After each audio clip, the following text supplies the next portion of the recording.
What's up, YouTube? And welcome back to our channel, Meet the Teats. My name is Melissa. And of course, I'm Chris T. And we are back with another video. And we are so excited about this one because we do get a lot of questions about real estate in Dallas. And we have an expert on the call today. Her name is Shanique, and we are so excited that she is here with us.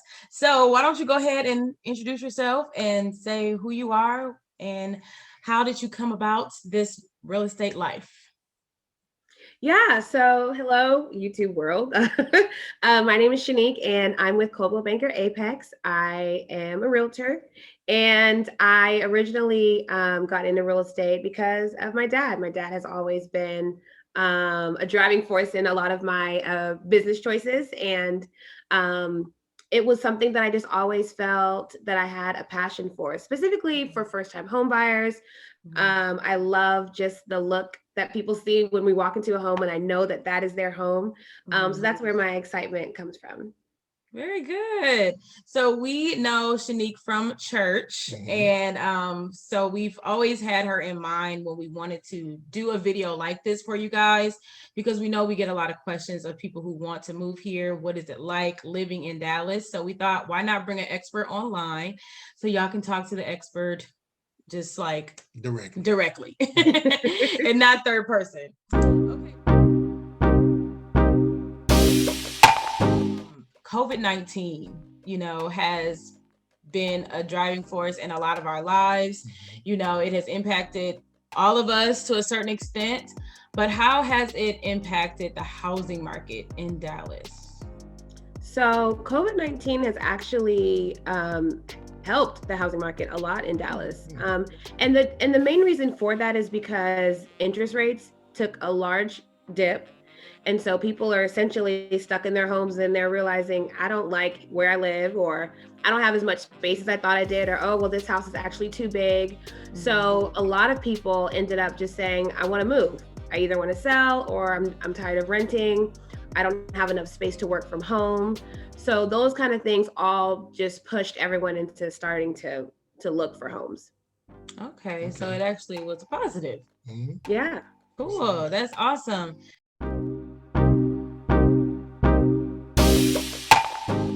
Now, would you say that this is a buyer's market right now or a seller's market? Like, what would you say? So it's technically both. And I say both because for buyers, interest rates are still low. So they do have the ability and more buying power and purchasing power than they typically would from year over year, last year specifically, or 2019, technically.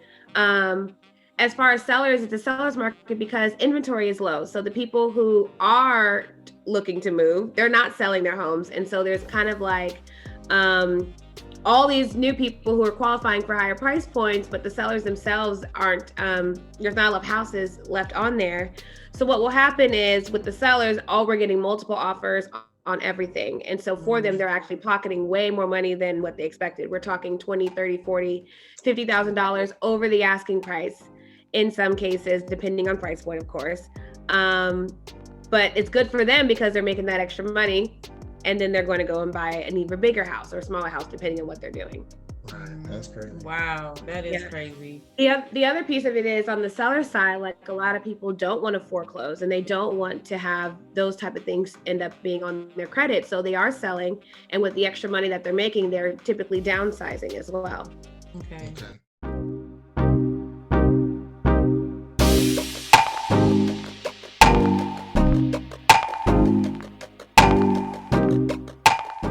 So we get a lot of questions about like how much should I save before I move to Texas if I'm looking to rent a home or buy a home.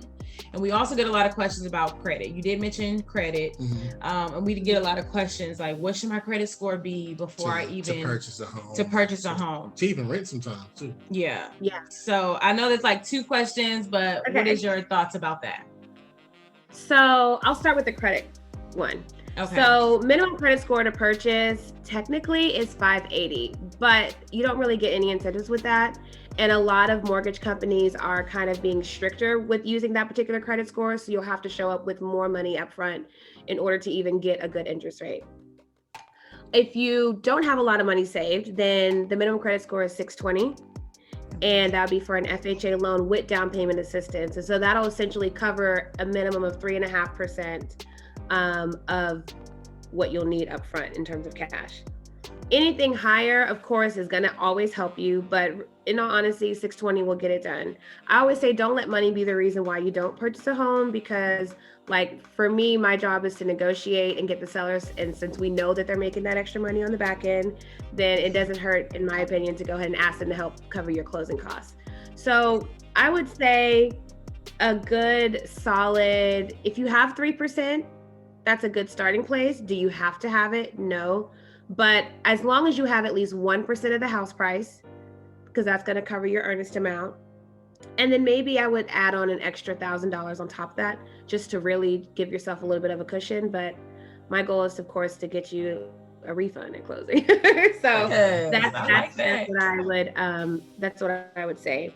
The other piece to kind of piggyback off the credit side is that a lot of people say, oh, I'm just going to work on my credit, but they don't really know what that means or what they really should be working on. So in all honesty, they should reach out to a realtor, me hopefully, but reach out to a realtor and have them connect with a mortgage company and have them pull it, because all of the third-party sites that you're seeing online, checking your credit score, all those mean nothing to a mortgage company. And usually they're vastly incorrect. So you're thinking you're disputing something, or you're thinking you're helping your score, when in reality, it's not moving at all. So definitely reach out to a professional and have them partner with a mortgage person who can really kind of assess and tell you exactly what needs to happen on your credit, so that way you can be home buying ready in 6 months, 8 months, however long it really takes to get your score up. That is excellent advice. Yeah. That's awesome, because a lot of people are saying, I'm not ready. And, they'll wait years to try to get their credit score up, or, and they could have did it a while back. They could have did it a while back, or maybe they were ready and they just didn't know. Right. So that's good. That's good. Awesome.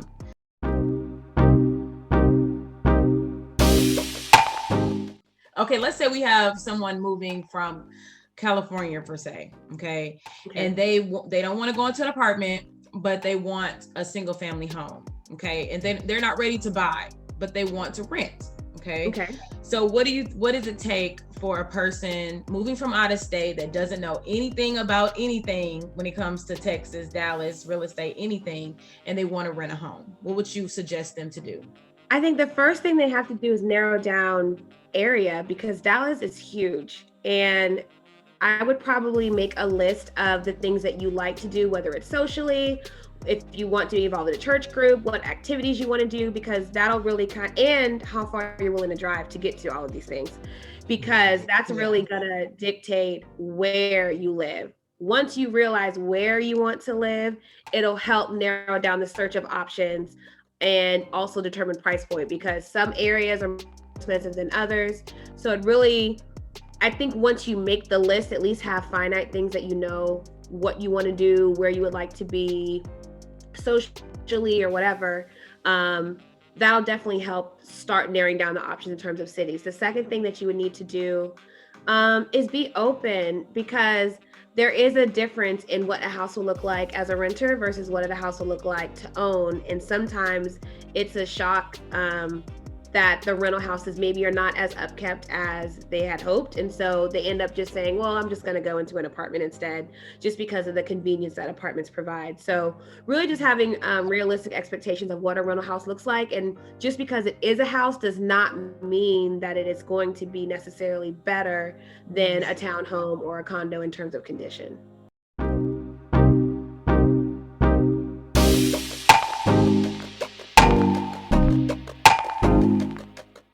All right, so we get hit up a lot about Plano, Texas, and people want to know about the housing market out there. So would you happen to know anything about the housing market in Plano, Texas? Yeah, Plano is popping. So it's just one of those, a lot of corporate entities are really coming to the North Dallas area, and Plano's also really known for their schools. So a lot of people are also flocking to that area specifically for schools. Plano is going to be more expensive than living in some of the other cities that Dallas does have to offer, but as long as you are prepared for that, then it's fine. And when I say more expensive,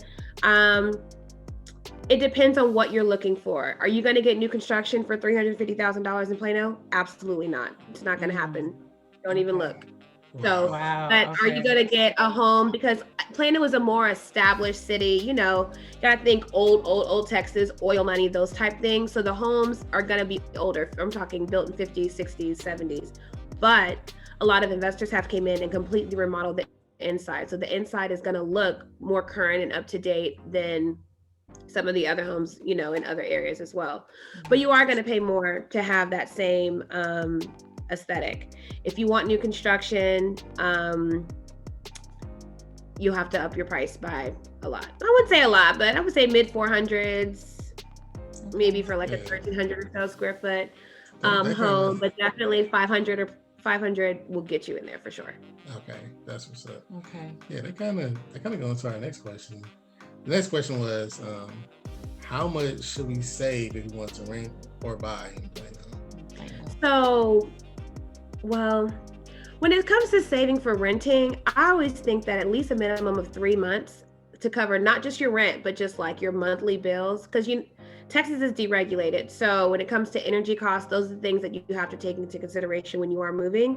But have all that factored into whatever your 3 months look like. A good quality house in Plano to rent, you're probably looking at $2,000 to $2,500 for a 3-bed, 2-bath. That's something that's not going to have not a lot of like issues, but at least it's going to be very well kept in a great neighborhood in some of the better areas as well.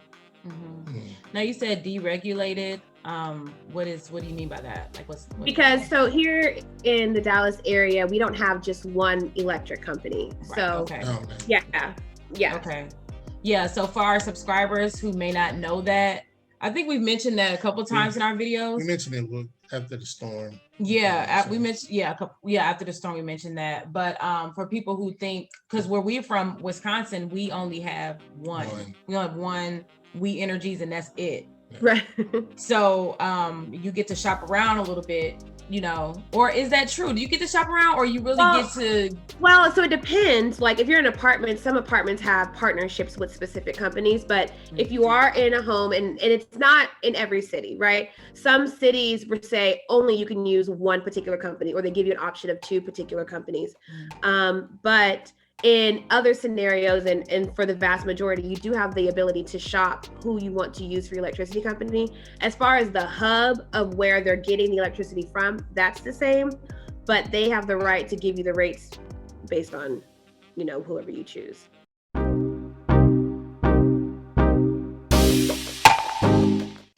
I think sometimes the biggest misconception is that it is cheaper in Texas, and it's not. It's like a catch-22. Like on one hand, yes, it's cheaper because that same house in another state is going to cost you $200,000 more probably. Right. But they have to realize that because our property taxes are a little bit higher, that monthly payment is probably going to be somewhere in the same. And so you have to take that part into consideration too. I think when you're thinking about budget, you have to really think about budget with the taxes, because you could say, oh yeah, I'm paying, you know, $1,200 a month for my apartment right now. Well, $1,200 a month in Plano is not going to get you a house to own, but it will in Cedar Hill or Duncanville or Lancaster and those areas if you're flexible with what you're willing to do. And I also think that you can't shop for a house the same way that you would as an apartment. You can't, in my mind, especially right now, because the market it comes available in the morning and then that evening is probably already under contract. So you have to be open to really being like, okay, I can change some things. Do I like the location? Do I like the area? Do I like the neighborhood? Do I like the exterior of the home? Do I like the way that it flows? Okay, great. The carpet, the cabinets, the countertops, the bathroom, all that stuff can be changed. Yeah. But get yourself in a position to get in the home. And then once you're in the home, just change it up. what do you know about Forney, Texas? I love Forney. So we were just in Forney today. We had some cars go out in Forney, Texas. Yep. And they had like newly built homes for like in the 150s. Okay, so yes, you are correct. That's what the sign says. But let me tell you what's happening. Keep it real now. Okay. Okay, because I am up and down in Forney all the time because a lot of people are going Forney, Anna, and Melissa specifically for those reasons. However, they're in either a mud or a PID, which means your tax rate, like Plano, you're looking at 2.6, 2.7, maybe on the high side. In Forney, you're looking at 2.9 and 3.4, depending on where you are. And it's because of the utility districts. Yes, the base price is attractive, and those $150,000 homes are 2 bedrooms. Okay, so with no garage. No, we can't do that. So, in all honesty, you can get a new construction home in Forney for roughly about $220,000, maybe even $230,000. You'll pay a little bit more in taxes, but it'll get you in there. And honestly, when those communities close out, that's going to be perfect for you equity wise. Yeah. Okay. Because they were building a lot. It was like, it's a lot. It looks real country right now, but we can see the potential. Yeah. Forney is, I'm actually looking at a piece of land in Heath right now because I've decided I want to live on by the lake, even though I'm not going to get in the lake, but I want to live by there. Just want to look at it. Right. I want to look at it. Yeah. And I was surprised because I love being over here. I love being over here. I like this side. I don't like getting on the toll every day because I spend way too much on tolls because I drive so much. But I love, they have really, really modern homes over there. Like out the box modern over there. So that's what I'm thinking. We'll see. All right. Nice. I love it. All right, y'all. Keep that in mind. Heath, Forney, Melissa, Anna. Hey, Melissa, Anna. Yeah. Keep it in mind. If you're willing to if you're kind of a little bit, not necessarily family oriented, but if you want to do a lot of things to do and like social activities for kids, Waxahachie is a great option. Oh, man. See, we never go there. Oh, drive just one time. Just go. First, stop at HEB. Well, stop at HEB when you head back home, which is the grocery store. Yes. We know about HEB. They're building one up north. They are in Plano and Frisco. Yes. So, but Waxahachie is another good option if you don't mind being on the outskirts because homes are affordable. You can get brand new, great builders are going over there. And the best part about Waxahachie is the taxes are low. Taxes are great. Taxes are so low. You get way more house than you could. All right, so I keep that in mind too. But do you get a little bit more land? You do because Waxahachie is still in a space where they're not necessarily stacking up. They're not gridlocked yet. So yeah, we're looking for ourselves. Like, okay, we can talk to you. Want a little more space? If you don't mind the drive, it is a drive to downtown. It is a drive, but if you don't mind that little bit extra drive, so same thing. If you want to look at north, you're looking at Princeton, Lavon, Sherman, those areas. Yes, you're out kind of in the middle of nowhere, but great quality homes, new construction homes, and lower taxes. That's good. I'm glad you're putting names out there because we get a lot of questions about like where should I start looking? Because a lot of people are like on Zillow and things like that, just typing in places and seeing what pops up, and they're all like, I need some names. Like, where should I start looking? So that means for you guys out there to kind of think outside the box. Things bigger than thinking of all the up and coming places. So you want to think about the Melissa, the Annas, everywhere else. I know Plano is the best place. Frisco is the best place you probably ideally would want to move to. But think of everything that's up and coming. So. Yeah, and a lot of those places that we are naming, they're not popping up first thing on Google. No. Definitely. They're not. So that's why I feel like a lot of people aren't really flocking to those places from out of state, unless they're working with someone like you, an amazing realtor. That's why. So all right, you guys. So it's been real cool. We got a chance to sit down with Shanique the Realtor down here in Dallas. heating things up and letting y'all know what the hot spots are, where to look, and where to potentially live down here in DFW. Yep. So we'll catch you guys next time. Once again, shout out to Shanique for even giving us the opportunity to ask her these questions. And And if you have any more questions that you would love to ask Shanique, you can always hit her up on her social media handles, which will be in the description box below. And also write some of your questions in the comment section of this video, because we may do a part 2. Like, you're open to a part 2, Shanique? Yes, I'm definitely open. Okay, open to a part 2 that we can answer more specific questions that you have. So go ahead and write them in the comment section. And if that's all we have, thank you so much, Shanique. And thank y'all so much for watching. Be sure to give this video a thumbs up and subscribe to our channel. All right. Bye, y'all.